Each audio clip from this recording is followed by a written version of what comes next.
Okay, we are starting the topic pyloric stenosis. Pyloric stenosis होता है ना, pyloric जो वर्ड है ये इंडिकेट करता है स्टमक के लास्ट पार्ट को, जिसको हम पाइलोरिस कहते हैं।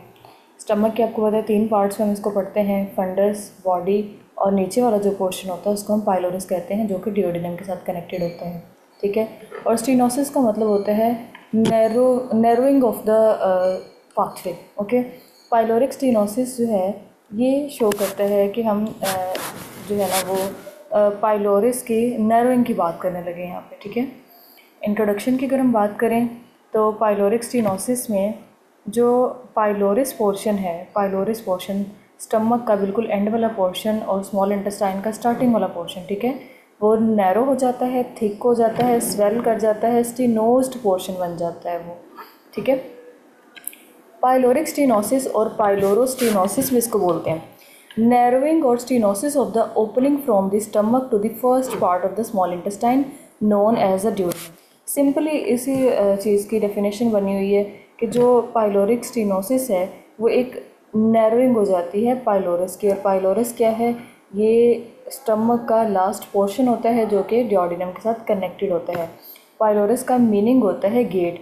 एज अ गेट एक्ट करता है ना, स्टमक के अंदर जो भी फूड कंपोनेंट्स आते हैं उनके लिए पाइलोरिस एज अ गेट भी होता है, क्योंकि उस गेट ने पीछे स्टमक से अलाउ करना होता है कंटेंट को डिओडिनम में मूव करने के लिए। ठीक है। ये देखिए, यहाँ पे देखिए क्लियरली, ये हमारे पास ईसोफेगस है। ठीक है। ये ईसोफेगस कनेक्टेड है स्टमक के साथ। ये स्टमक के पोर्शंस हैं। ये ऊपर वाला सारा जो पोर्शन है ये फंडस है, नीचे ये सारी बॉडी आ रही है, और जो लास्ट पे ये देखें ये वाला जो पोर्शन है स्टमक का ये पाइलोरस है। यहाँ पे स्फिंक्टर मौजूद होता है जिसको हम पाइलोरिक स्फिंक्टर भी बोलते हैं।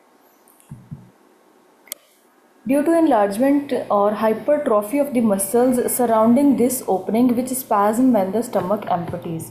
असल में होता ये है कि ये जो पाइलोरिक स्फिंक्टर है ना, इसके जो मसल्स हैं सारे के सारे मसल्स जो इस ओपनिंग को सराउंड कर रहे हैं, सर्कुलर मसल्स भी और लॉन्गिट्यूडनल मसल्स भी यहाँ पे होते हैं।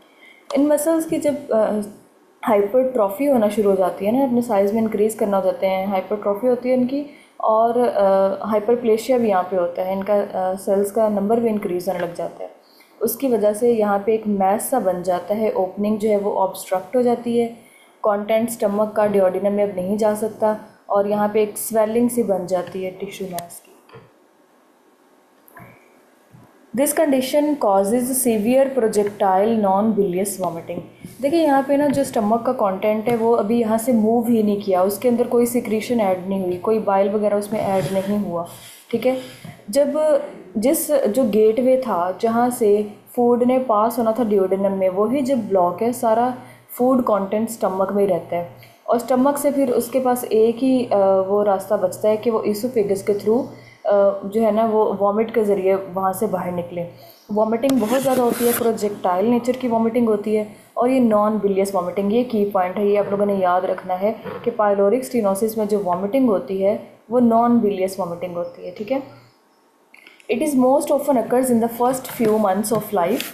ये भी कंजेनिटल इशू होता है, फर्स्ट फ्यू मंथ्स में ये अक्सर डायग्नोज हो जाता है, और more specifically labelled as infantile hypertrophic pyloric stenosis. बजाय इसके हम इसको सिंपली पाइलोरिक स्टेनोसिस कहें, अब हम इसको इन्फेंटाइल, इन्फेंट्स में होती है ना ज़्यादा common, infantile hypertrophic pyloric stenosis बोल देते हैं। ठीक है। Thickened pylorus is felt classically as an olive shaped mass. जो पाइलोरिस थिक हो चुकी है ना, वहाँ पे हाइपरट्रॉफी भी है सेल्स की और हाइपरप्लेशिया भी है। इसकी वजह से टिश्यू मैस वहाँ पे बहुत ज़्यादा बढ़ जाता है, और स्वेलिंग की वजह से ना जब आप पैल्पेट करते हैं ना स्टमक वाले पोर्शन को, तो एक ऑलिव सा ऐसे लगता है, ऑलिव शेप्ड मैस पड़ा हुआ है वहाँ पे। ठीक है। मिडल अपर पार्ट और right upper quadrant of the infants abdomen. Pyloric stenosis also occurs in adults where the cause is usually narrowed pylorus due to scarring from chronic peptic ulceration। Pyloric stenosis ज़्यादा common infants में है, लेकिन ये adults में भी हो सकती है, और अडल्ट्स में होने की जो रीज़न होती है वो ये होती है कि जिन लोगों को अल्सरेशन होती है, स्टमक अल्सरेशन या अल्सर्स होते हैं, क्रॉनिक उनको रहते हैं, तो उसकी वजह से जो होती है लेयर होती है एपिथेलियल लेयर, उसमें चेंजेस आना शुरू हो जाती हैं। ठीक है। वो फिर उसके सेल टाइप चेंज होने लग जाती है, हाइपरट्रॉफी और हाइपरप्लेशिया स्टार्ट हो जाता है, जिसकी वजह से पाइलोरिस नैरो होना और थिक होना स्टार्ट हो जाती है। तो अडल्ट में भी पाइलोरिक स्टेनोसिस हो सकती है, लेकिन रीज़न क्या है? क्रॉनिक पेप्टिक अल्सरेशन है। Pyloric stenosis is defined as the narrowing or stenosis of the outlet of the stomach so that food cannot pass easily from it into the duodenum। देखिए pyloric stenosis क्या है? Simply narrowing है, stenosis हो गई है, जिसकी वजह से क्या हो रहा है, जो आउटलेट था जहाँ से फूड ने स्टमक से पास होके डिओडिनम में जाना था, वो आउटलेट क्लोज हो जाता है। Pyloric stenosis results in feeding problems and projectile vomiting. जब फूड मूव ही नहीं करती ना, तो ये बेबीज़ क्या करते हैं, ये जैसे ही इंजेस्ट करते हैं थोड़ी देर बाद फ़ौरन से वॉमिट कर देते हैं और प्रोजेक्टाइल वॉमिटिंग करते हैं, नॉन बिलियस वॉमिटिंग होती है। और जब कोई चीज़ देखिए डिओडिनम तक गई ही नहीं है, कोई एब्जॉर्प्शन हुई नहीं फूड की, तो ये बेबी जो खाता है वही जो है ना वो वॉमिट कर देता है। तो इसकी वजह से ये बहुत ज़्यादा ऑल टाइम हंगरी बेबी रहते हैं, ऑल टाइम हंगर इनको रहता है। इंसिडेंस की बात करें तो 3 पर 1000 लाइव बर्ड्स इसका इंसिडेंस होता है। मेल टू फीमेल रेशो में देखिए मेल में ये 4 times is more common than females, commonly in the first born male child. Most common cause for laparotomy before 1 year. As 3 weeks to 3 months में ज़्यादा common है। Child of those parents who affected with pyloric stenosis, उनमें भी ये ज़्यादा common होता है जिनके पेरेंट्स को पाइलोरिक स्टेनोसिस है। It affects more commonly child than the adult. Adult की निस्बत ये बच्चों को ज़्यादा अफेक्ट करता है। अडल्ट्स में हमने देखा एक अल्सरेशन एक रीज़न बनता है, और अल्सरेशन हर किसी को तो नहीं होता, अडल्ट्स में इतना कॉमन नहीं है, ठीक है, चाइल्ड में ज़्यादा कॉमन है।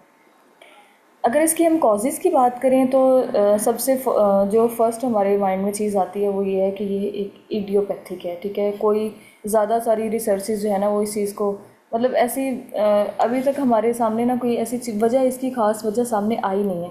रिस्क फैक्टर्स बताए जा सकते हैं, लेकिन जो है ना स्पेसिफिक रीज़न जो है वो अभी तक इडियोपैथिक है, इसकी कोई नॉन कॉज मौजूद नहीं है।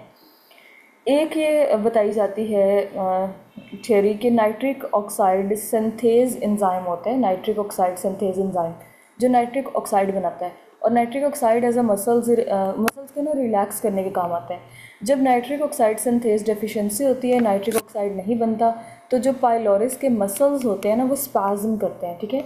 उस स्पैज़म की वजह से क्या होता है, जो आउटलेट है, ये गेटवे था स्टमक से डिओडिनम में, वो क्लोज़ होता है, और क्लोज़ होने की वजह से जो स्टमक कंटेंट है वो इसोफेगस और वॉमिट हो जाती है मतलब उसकी। तो ये एक रीज़न समझी जाती है कि नाइट्रिक ऑक्साइड सिंथेसेस डेफिशिएंसी जो है ना वो पाइलोरिक स्टेनोसिस की कॉज है।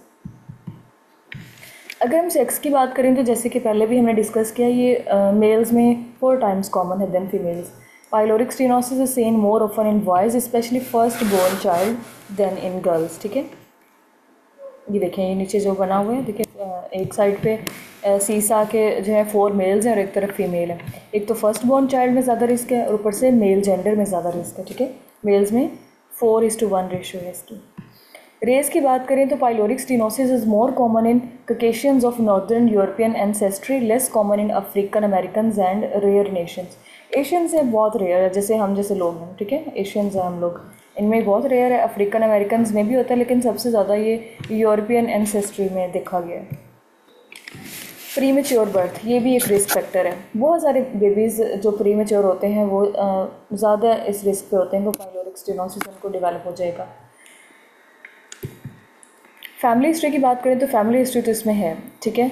जो अभी हमने थोड़ी देर पहले डिस्कस किया कि जिन पेरेंट्स को पाइलोरिक स्टेनोसिस होते हैं उनके बेबीज़ में भी पाइलोरिक स्टेनोसिस के जो चांसेस हैं वो बढ़ जाते हैं।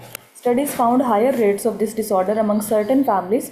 Pyloric stenosis develops in about 20% of the male descendants and 10% of female descendants of mothers who had this condition, ठीक है।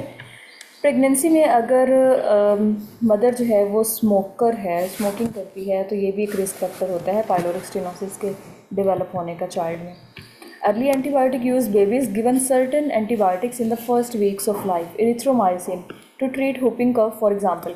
हम ना बहुत सारे बेबीज़ होते हैं जिनको कोई मेडिकल कंडीशंस होती हैं, एट बर्थ होती हैं या उसके सोन आफ्टर डेवलप हो जाती हैं, तो उनको ट्रीट करने के लिए हम एंटीबायोटिक्स देते हैं। जैसे इरिथ्रोमाइसिन हमने फॉर एग्जांपल हुपिंग कफ के लिए दे दी।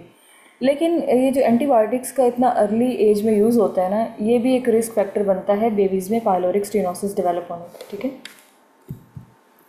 बॉटल फेड जो बेबीज़ होते हैं वो ज़्यादा प्रोन टू रिस्क होते हैं पाइलोरिक स्टेनोसिस डेवलप होने के as compare to breast feeding.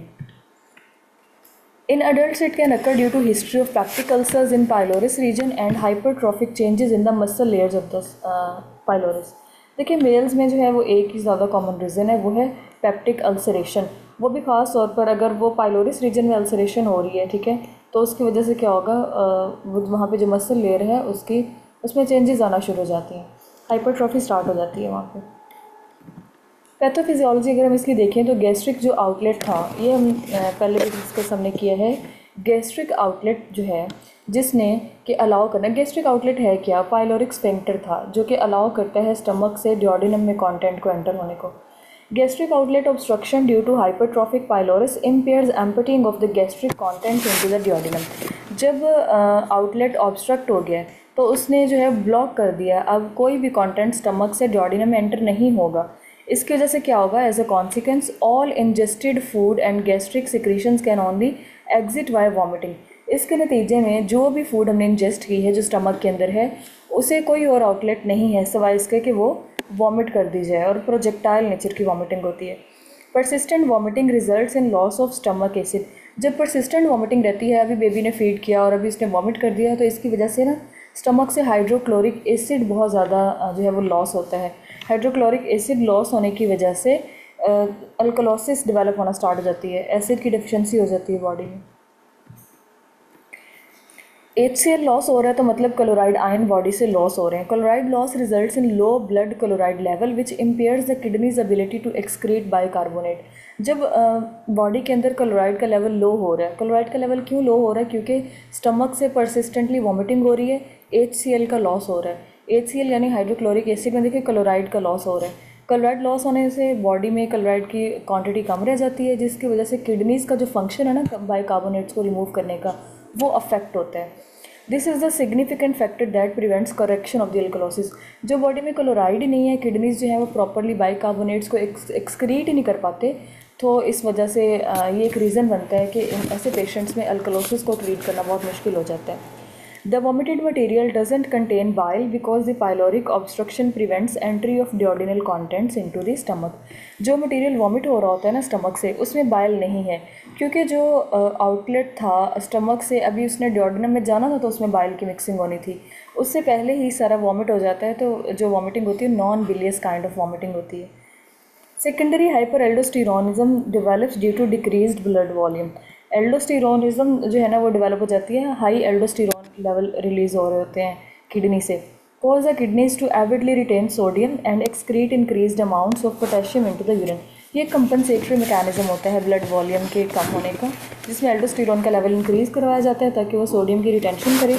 Sodium की रिटेंशन से वाटर की रिटेंशन होती है और इससे जो है ना वो ब्लड लेवल मेंटेन करने में हेल्प मिलती है। Body's compensatory response to the metabolic alkalosis. देखिए यहाँ पे मेटाबॉलिक अल्कलोसिस हो रही है, HCl का जो है वो लॉस हो रहा है और बाइकार्बोनेट बॉडी के अंदर ही रिटेन रह रहे हैं, क्योंकि किडनीज इस काबिल नहीं है क्लोराइड आयन की डेफिशिएंसी की वजह से कि वो बाइकार्बोनेट जो है ना वो रिलीज़ कर पाएँ बॉडी से। तो बाइकार्बोनेट्स की अकोमोलेशन की वजह से क्या होता है, जितना भी सारे बाइकार्ब्स होते हैं बॉडी के अंदर ही अकोमोलेटेड रहते हैं, तो मेटाबॉलिक अल्कलोसिस डेवलप हो जाती है। इसका एक ही कंपनसेटरी फिर मैकेनिज्म बच जाता है कि हाइपोवेंटिलेशन की जाए। हाइपोवेंटिलेशन से ये होगा कि कार्बन डाइऑक्साइड जो है ना वो ज़्यादा रिटेन करेगी बॉडी में, और आपको पता है कार्बन डाइऑक्साइड जो है ये भी एसिडिक नेचर होती है, तो इस वजह से किसी हद तक ये अल्कलोसिस को जो है वो कंपनसेट करने की कोशिश करेगी। क्लिनिकल मैनिफेस्टेशंस पे जाएं तो पाइलोरिक स्टेनोसिस जो है ना इसके signs within 3 to 5 weeks after birth appear होना स्टार्ट हो जाते हैं। पाइलोरिक स्टेनोसिस रेयर होती है in babies older than age 3 months. 3 month से ज़्यादा बेबीज़ में ये रेयर ही देखने को मिलता है। 3 वीक्स से लेकर 3 मंथ्स तक ये मोस्ट कॉमन एज होती है पाइलोरिक स्टेनोसिस के डायग्नोज होने की। आफ्टर 3 मंथ्स और बिफोर 3 वीक्स से लेस कॉमन होता है। सिम्टम्स में देखें, सबसे important symptom vomiting after feeding. जैसे ही बेबी ने फीड किया फ़ौरन बाद वॉमिट कर दी। बेबी में vomit forcefully ejecting breast milk और formula up to several feet away. इतना वो प्रेशर प्रोजेक्टाइल वॉमिटिंग होती है ना कि अगर बेबी जो है ना वो लेटा भी हुआ है ना, सुपाइन पोजीशन में लेटा हुआ है, तो ऑलमोस्ट 1 फीट अबव तक तो उसकी वॉमिट जाती है, और अगर बेबी जो है वो साइड लाइन पोजीशन में है तो 3 फीट अवे तक वॉमिट जा सकती है। इतने वो प्रोजेक्टाइल वॉमिटिंग होती है, सेवरल फीट अवे तक वॉमिट जाती है। Vomiting might be mild at first and gradually become more severe as the pylorus opening narrows. The vomit may sometimes contain blood. इस vomiting में blood भी आ सकता है अगर अल्सरेशन है स्टमक के अंदर। परसिस्टेंट हंगर रहती है। ये जो बेबीज़ होते हैं ना, पाइलोरिक स्टेनोसिस जिनको होती है, इनको जैसे स्टमक में ही जो खाना खाया फ़ौरन से वॉमिट कर दिया तो इनकी भूख मिटती नहीं है कभी भी, ऑलवेज हंग्री बेबीज़ होते हैं। Stomach contractions, notice wave like contractions that ripple across babies upper abdomen soon after feeding but before vomiting. This is caused by stomach muscles trying to force food through the narrowed pylorus. जैसे ही baby को feed करवा देते हैं ना, तब notice करेंगे baby के एब्डोमेन के ऊपर ना वो पेरिस्टॉल्सिस जो है ना वो विजिबल होती है, वॉमिट होने से पहले और फीडिंग के फ़ौरन बाद। ये दरमियान में थोड़ा सा जो टाइम गैप है, इसमें असल में स्टमक जो है ना वो पेरिस्टॉल्सिस के ज़रिए कोशिश कर रहा होता है कि ये जो कंटेंट है इसको डिओडिनम में मूव करवाया जाए, लेकिन चूंकि डिओडिनम की तरफ जो आउटलेट खुलता है, पाइलोरिक स्फिंक्टर जो है वो क्लोज्ड है, तो स्टमक जो है वो फिर नहीं इस कंटेंट को फोर्सफुली पुश कर पाता, जिसकी वजह से फिर वॉमिट करना पड़ती है। तो वॉमिट से पहले और फीडिंग के बाद ये यहाँ पे एक टाइम ड्यूरेशन होता है जिसमें कि पेरिस्टॉल्सिस एब्डोमेन के ऊपर विजिबल होती है। डिहाइड्रेशन हो जाती है, परसिस्टेंट वॉमिटिंग की वजह से ये बेबीज़ बहुत ज़्यादा डिहाइड्रेटेड होते हैं। Changes in bowel movements, since pyloric stenosis prevents food from reaching the intestines, babies with this condition might be constipated. देखिए कोई भी कंटेंट जब डिओडिनम के अंदर मूव ही नहीं करता, ठीक है, जो भी बेबी ने खाया वो स्टमक से ही वॉमिट हो जाता है, तो जो आगे इंटेस्टाइन्स हैं बहुत ज़्यादा अफेक्ट होते हैं, बेबी अक्सर कॉन्स्टिपेटेड ही रहता है, स्टूल पास करता ही नहीं है वो। वेट प्रॉब्लम्स के जो बेबीज़ होते हैं ना, फेलियर टू थ्राइव का शिकार हो जाते हैं। इन बेबीज़ की ग्रोथ अफेक्ट होती है, इनका जो है वो वेट गेन नॉर्मल नहीं होता जैसे कि इनकी एज के दूसरे बेबीज़ का होना चाहिए। ऑलिव शेप्ड मैस, ये यहाँ पे बहुत इंपॉर्टेंट एमसीक्यू है। ऑलिव शेप जो मैस है वो कौन सी डिजीज़ में देखा जाता है? ऑलिव शेप एक ऐसे लंप सा होता है, आपको पता है पाइलोरिक स्टेनोसिस में जो पाइलोरिस के मसल्स होते हैं, हाइपरट्रॉफी और हाइपरप्लेशिया की वजह से वो एक मसल्स का ना मैस सा बन जाता है, वो पैल्पेट करने में फील होता है, ठीक है। इसको हम पाइलोरिक ट्यूमर भी कहते हैं और ये ऑलिव शेप्ड होता है। तो ऑलिव शेप जो मैस है ना, ये आपने याद रखना है कि पाइलोरिक स्टेनोसिस में ही देखने को मिलता है।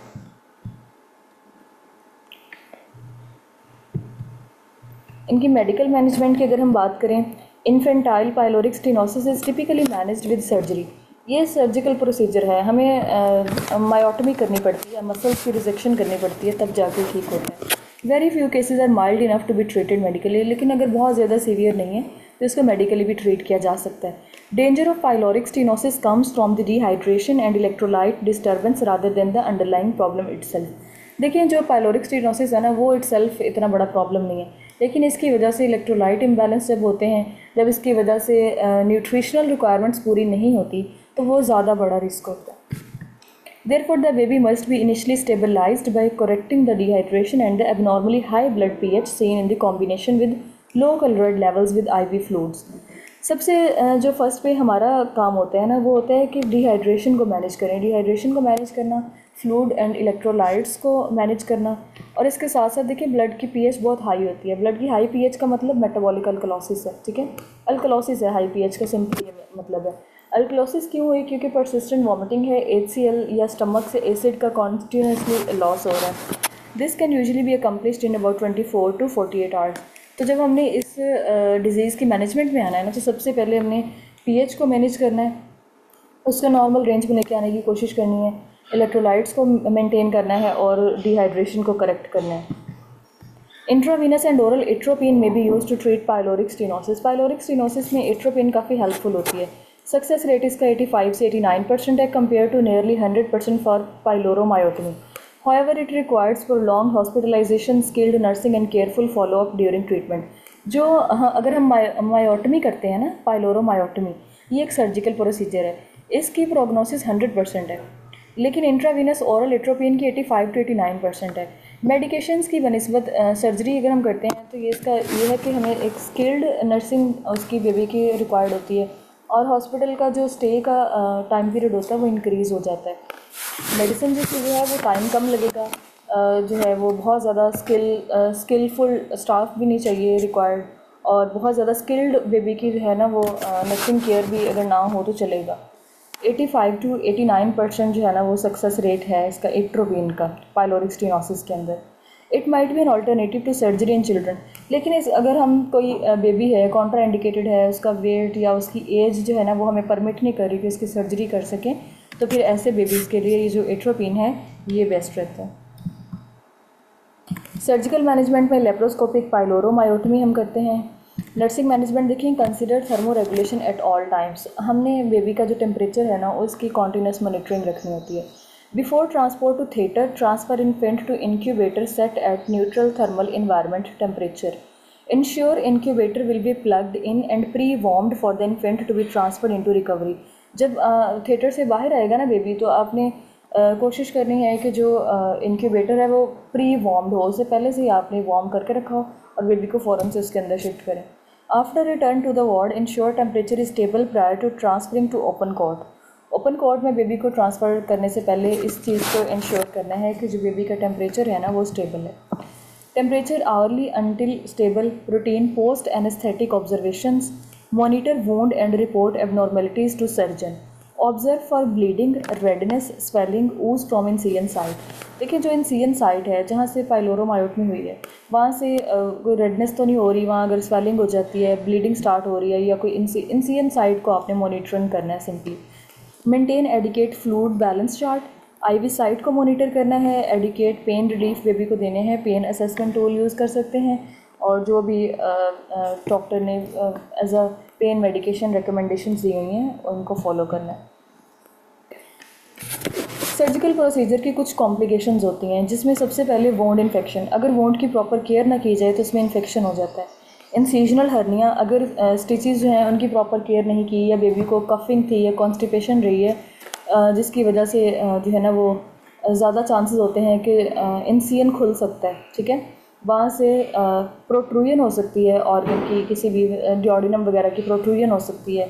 इंसीजनल हर्निया जो है ना ये एक कॉम्प्लिकेशन रहती है आफ्टर सर्जरी।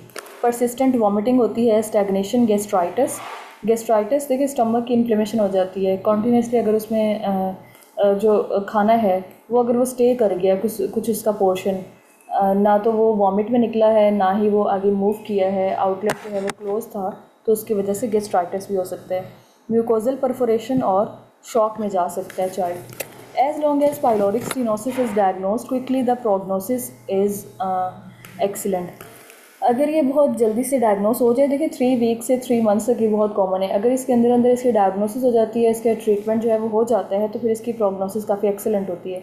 मोस्ट केसेस में सर्जरी जो है वो कम्प्लीटली क्योर कर देती है इस कंडीशन को। Most infants recover fully without complications and are not at increase risk for future problems related to pyloric stenosis. Thank you so much. अगर आपको वीडियो अच्छी लगी हो तो उसको लाइक करिएगा, शेयर करिएगा और चैनल को सब्सक्राइब करिएगा। Thank you so much.